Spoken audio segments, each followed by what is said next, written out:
Hey guys, HuskerzGBR, Rich here, bringing another video, and today I'm making a video on how to ride a motorcycle for the first time. This is being brought about from a lot of comments and personal messages that I've gotten from tons of people all the way across the world, just asking for some more information on how to get into motorcycles, how do we shift, how do we brake, what gear is needed, and stuff like that. So there's already a ton of videos out there like this, but I'm just going to try to put my own personal twist on it, maybe throw a little bit of humor in there, and just try to get across the message of how to ride a motorcycle for the first time safely, efficiently, and all that good stuff. So without any further ado, let's get into the video. All right, so one more thing here, guys, before we get started. Some of you probably are thinking, why should I listen to this guy? Why should I listen to HuskerzGBR or Rich make a video about how to ride a motorcycle for the first time? So let me just give you a little bit of background on myself. I've been riding street bikes for 3 years, dirt bikes for 2 years before that, nothing serious though. I have not ever been in an accident on a motorcycle. I've not tipped my bike over. I do not have any tickets to my name, several warnings though. I graduated the Motorcycle Safety Foundation class with nearly a perfect written score and a perfect writing score. So that is why I believe that I'm able to make a video like this and why I am a trustworthy source. So without any further ado, again, let's get into the actual video here.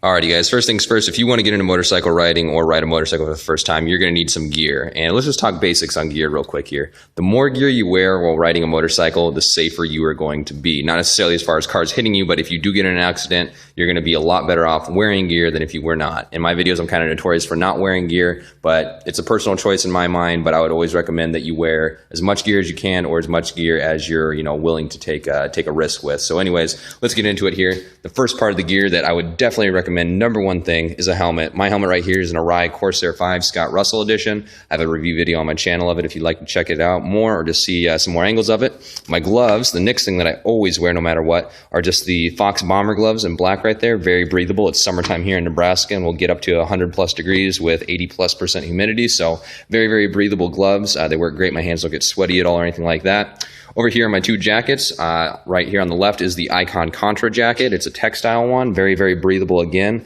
Has a removable liner on the inside, but this guy, as well as my other one, has the CE rated armor that goes in the elbows, shoulders, and the back. So it'll protect you very, very well if you do go down. And then over here is my other jacket, which is going to be a leather one. And this is the AGV Sport Suzuki GSXR branded one. And again, it will also have the protective CE rated pads in the elbows, shoulders, and the back piece as well. So again, normally when I ride, I always wear the helmet, I always wear the gloves, and I always wear closed-toed shoes. Those are some pretty crazy shoes, but I'm a pretty crazy guy. They're also leather. Don't wear flip-flops, don't wear Crocs, don't wear anything like that. Wear a closed-toed leather shoe at least at the bare minimum. They make racing boots and stuff like that as well if you would like. But that's the gear overview. And again, the more gear you wear, the better off you're going to be. Let's move on to the next part here now.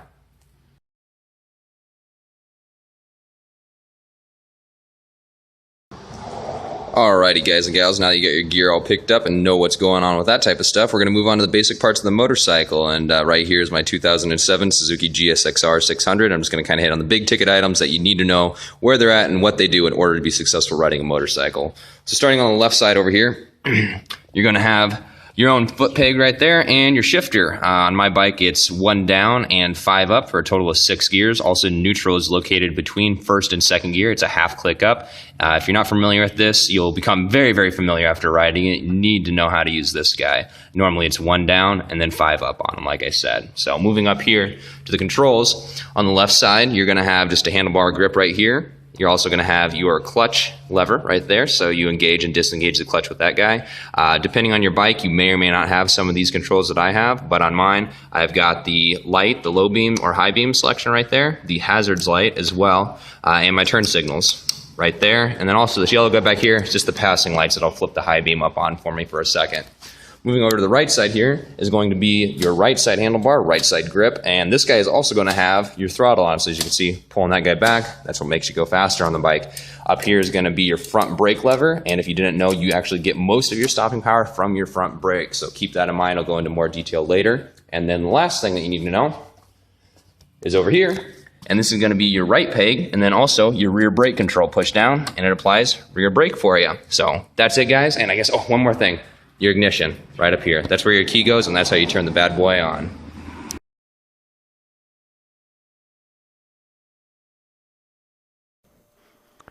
Alrighty guys, I'm all geared up now. Got my gloves, my jacket, jeans, shoes on and stuff, and let's move on to actually getting on the motorcycle. So again, here's my GSXR. I always get on from the left side of the motorcycle. That would be the side with the kickstand down on it. This makes it easier to actually swing your leg up and over. You're not going to be kicking your tail section at all or anything like that. And then it also just gives you, with the kickstand down that side, you can easily rest the bike back down should you need to once you get on it. So I always put my left hand on the left control bar just for a grip. Just swing the leg over, body, and then go ahead and touch both your feet flat-footed if you can, or tippy toes, doesn't really matter. Sometimes you don't have a choice. And, you know, just get kind of comfortable with the bike. Go ahead and put the kickstand up on it. And now here we are. My bike is currently off. Going to turn it to on. Going to turn the bike to run, or to the on position, I guess you could say. It's going to go ahead and prime the engine. I have a gear indicator right here. Some bikes may not have that. It's really easy to tell when you start the bike, you just want to be in neutral, and you can tell if you're in neutral if you roll the bike. Like I'm rolling the bike right now and it's stopping. That's because it's engaging the transmission in the engine, and that's you know, preventing the bike from actually rotating forward like that. So, and as the gear indicator would show, I'm in gear 1, not in neutral. So I'm going to go ahead and half a click up to neutral. It's 0. A green light comes on. That's pretty standard on most bikes, and when you see that, you're good to start. Now this part, something just to be on the safe side, just in case the gear indicator was off or the green light wasn't working properly, always pull in your clutch before you start the bike. That way, should something go wrong, the engine will just rev up and you won't go anywhere, and you can easily kill it again. So again, bike is on. I am in neutral. I have the clutch pulled in. Let's start the bike. And there we go. And again, the bike wasn't revving up high. I knew I was in neutral. I let out the clutch, and here we go. The bike's idling. If you're doing a cold start on the bike, you're going to want to let it warm up before you actually try to ride it around at all or anything like that. My bike is currently at 167 degrees Fahrenheit, so I rode it over here, so it's kind of warmed up from that already. So I'm just going to go ahead and jump in to the next part of the video, which is going to be the basic maneuvers and learning the clutch.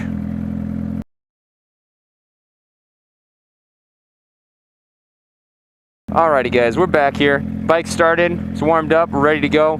And the very first thing when you get on a new bike, or if you're new to riding, is you want to find where the clutch engages the transmission at, or where it starts to actually start to move forward on you. So right now I just put the bike into first gear. It wasn't neutral. I pushed down once on the shifter while holding the clutch in. And now I'm just going to kind of let the clutch out and see the bike is rolling like that. I'm not giving it any throttle. The bike's just rolling by itself with that. And I can feel the engine when the RPMs want to drop. You can see it go drop down a little bit. And keep in mind, that again was no throttle whatsoever. So I know that the bike starts to engage, or the clutch starts to disengage about, half an inch out from completely closed. So once you kind of get that down and stuff like that, and a real easy way to kind of, ingrain it into your skull where that's at is just go across a parking lot or so, just moving the clutch out very slowly like that, and put your feet down, and always have your hand on the front brake if you need to. And should the bike ever do anything you don't want it to do, always pull in the clutch and apply front brake. That way the engine will stop sending power to the transmission. That'll stop your forward progress or your forward movement. And then applying the front brake will slow you down from whatever speed that you were going as well. So just keep that in mind. Alrighty guys, real quick here, I want to show you what will happen if you let out the clutch too quickly. So again, I'm stopped. I'm in neutral right now. I'm gonna go ahead and put it into first, and there it goes.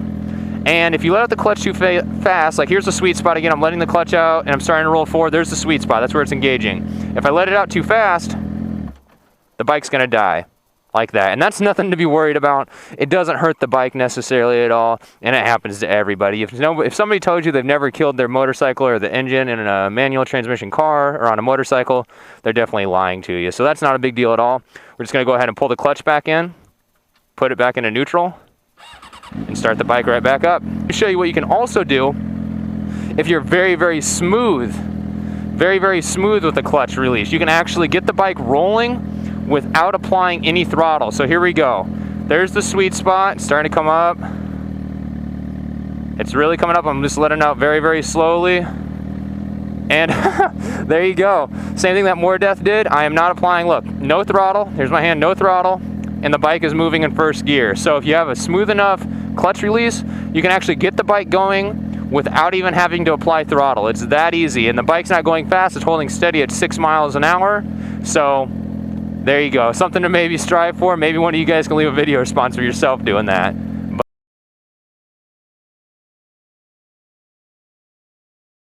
moving on here. So I got that down and everything. And again, you know, go back and forth on a parking lot if you need more to get it down more or something like that.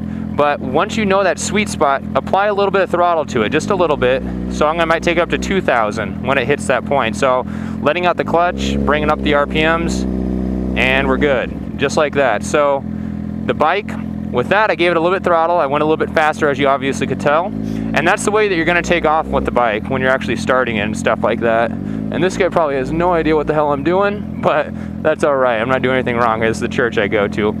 So anyways, again, just find that sweet spot in the clutch where it starts to disengage, and then when you know where that spot's at, apply a little bit of throttle at the same time. And now we're off and running. And all I did was I completely let the clutch go out, applied a little bit more throttle, and now I'm just rolling in first gear. And again, since if I want to stop the bike or come to a slowdown, I'm going to pull in the clutch and apply front brake, and we're going to come all the way back down to 0 miles an hour.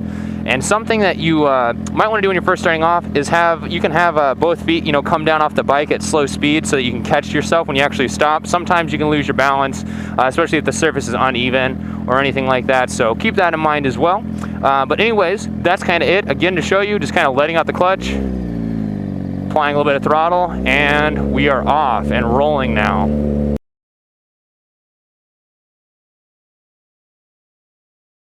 So the next thing we're going to do is shifting on the motorcycle, and this is something that a lot of people kind of get scared about, but there's no need to be scared at all about shifting. It's actually very, very, very straightforward and very easy to do. And the way that we're actually going to shift is very straightforward. Once you got the bike rolling and everything, again, all you're going to do, I'm going to put the bike back in neutral since I'm stopped here. So you're rolling in first gear. When you want to shift up, which can be, you know, on my bike, it starts off at 0 and goes all the way up to 16,000. I normally shift between 6 to 4,000. You know, anywhere where you're comfortable or when you think you need to change gear, all you're going to do is going to kill the throttle, pull in the clutch, shift up on your gear lever, and then go ahead and let out the clutch and reapply throttle. Very straightforward. I'll show you again here. So here's the takeoff. Finding that sweet spot, giving it a little bit of throttle so the engine doesn't actually die. And there we go, we're rolling in first gear. I'm gonna move over here to the actual road. So I'm going to kill the throttle, pull in the clutch, shift up in a second, let out the clutch, and apply throttle again. And that's as easy as that.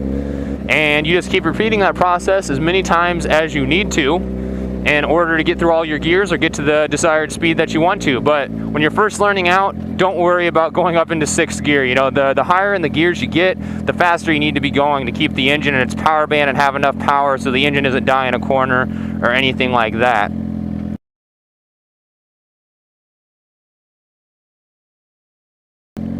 Alrighty guys, second to last thing I want to show you here is turning a motorcycle. And something very important to keep in mind while turning a motorcycle is to look through your corner. Like right here, let's say I wanted to turn left. I don't want to look like right in front of the bike where the bike's going.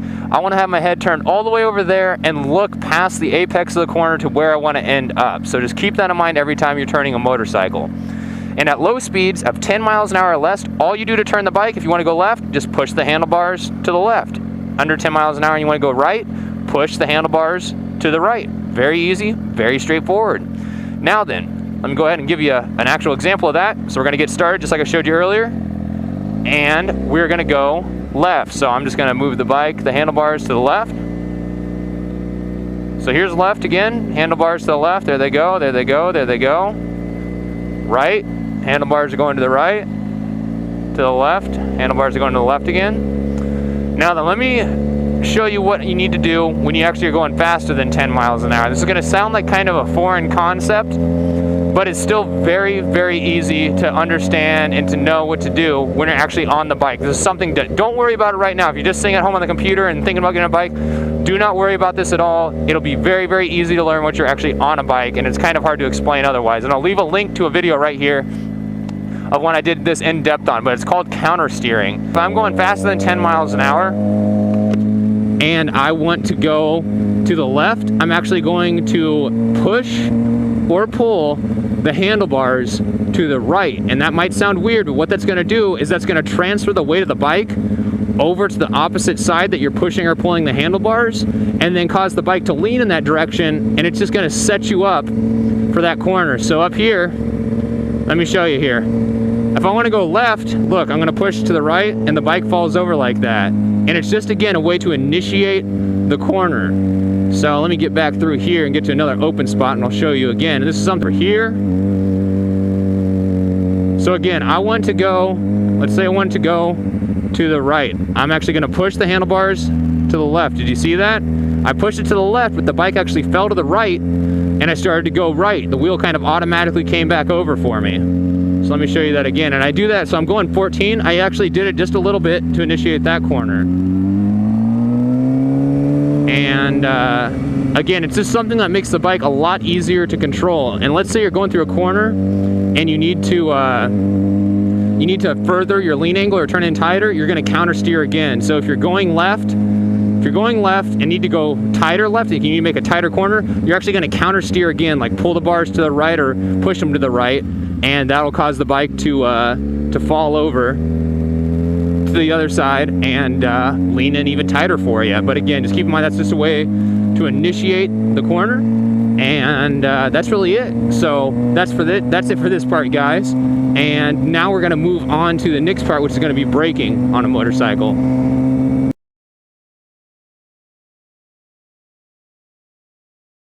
Alrighty, guys.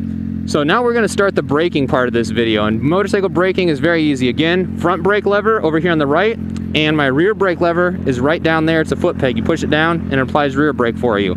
You're going to get most of your front braking, or your overall braking power, from your front brake. I think it's actually 60 or 70% of your total braking power comes from your front brake alone. So don't rely only on the rear brake. You're going to need to use front brake. And what I normally do is get going again, and when I need to slow down, depending on how fast you're going, you're going to want to pull in the clutch and then just apply a small amount of front brake. And it doesn't hurt to just cover the rear brake lever at all either. So when I say cover the rear brake lever, all I mean is just rest your foot on top of it and just kind of let it push the lever down just slightly. So again, I'm going to pull in the clutch, apply front brake, and we're going to come down to a stop, just like that. I stuck my left foot out to catch me, and my right foot is still actually on the brake pedal down there, along with my hand on the front brake, and I still have the clutch pulled in, and I'm in first gear, just to kind of give you an overview of everything that happened there.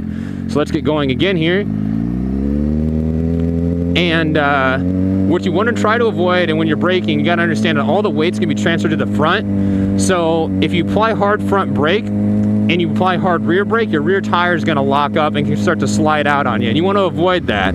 That's not something good that's going to happen. You want to avoid any of your tires. It's better to have your rear lock up than your front. Your front can become very, very messy if you lock it up. But if you lock up your rear tire on your bike, don't worry about it. Just keep it locked until you come to a complete stop, and then you can release the brake pedal. You don't want to unrelease the tire. Like if it's locked up, you don't want to let off the brake, because what will actually happen is that the bike can catch traction again, and it might actually cause the bike to jump or to hop on you. Now then, if you lock up your front tire, which I have never done, and you would have to apply some crazy hard front brake pressure to it, if that happens, let off the front brake. You do not want your front brake or your front tire to be skidding on you. That's what you want to avoid at all costs. So if your front brake your front tire does lock up and starts to slide, let off slightly on your front brake so you can regain control and be able to steer your bike and all of that stuff. Alrighty, guys, so this has been HuskerzGBR and my how to ride a motorcycle for the very first time video. I showed you firstly what gear and how to pick out your gear and stuff like that. I showed you the basic parts of a motorcycle, how to get on the motorcycle, start your motorcycle, get the motorcycle rolling, shift the motorcycle, and then lastly, I showed you how to brake and stop a motorcycle. So again, this has been HuskerzGBR. Rich, go ahead and subscribe if you haven't already. Show the video a little bit of love, give me a thumbs up, leave a comment down below if you have any questions, and we'll see all you guys later. Ride safe now and take it easy.